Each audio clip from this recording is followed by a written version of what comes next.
اعوذ باللہ من الشیطان الرجیم بسم اللہ الرحمن الرحیم۔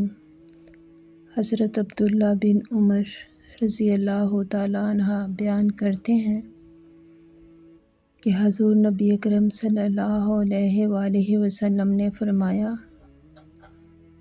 اے اللہ ہمارے لیے ہمارے شام میں اور ہمارے یمن میں برکت عطا فرما۔ اور ایسا آپ صلی اللہ علیہ وآلہ وسلم نے 2 مرتبہ فرمایا۔